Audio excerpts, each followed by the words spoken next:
Afternoon, mga kapigi. Andito na naman ako si Pegiri.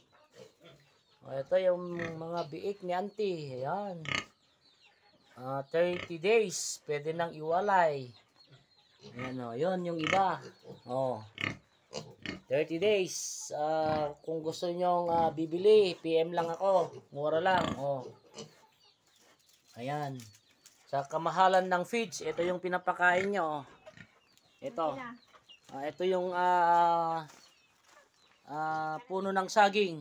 Yan. Tapos ito yung kanya yun pa yung isang inahin nyo. Yan. Tapos yung puno ng saging, ito na siya Yan, linuto. Tapos lalagyan ng feeds. Lalagyan ng feeds to. Masyadong makapal yung pagkahiwa. Ayan. Ito, para-paraan lang para malesen yung expenses sa pagpapakain ng baboy. Ayan. Ayan tapos, yun pa, yung isa. Tapos, meron pa siyang alingo. Yan yung alingo ni Auntie. Ayan. Ayan, yung mga baboy niya. Alingo. Tapos, meron siyang upgraded na baboy. Ayan.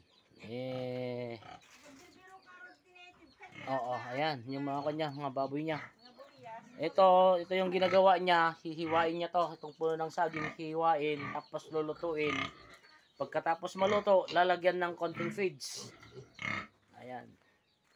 Ito yung mga baboy niya. Ayan. Pwede nang may walay. Pupurgahin ko pagbalik ko rito.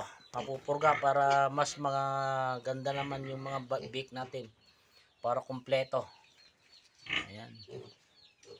Ayan yung mga baboy niya. Para-paraan lang mga kapigi. Para malesen yung expenses natin sa pakain ng baboy. Pwede po to. Yung puno ng saging. Ayan Ayan. Ayun. Yan lamang po. Magandang hapon po sa ating lahat.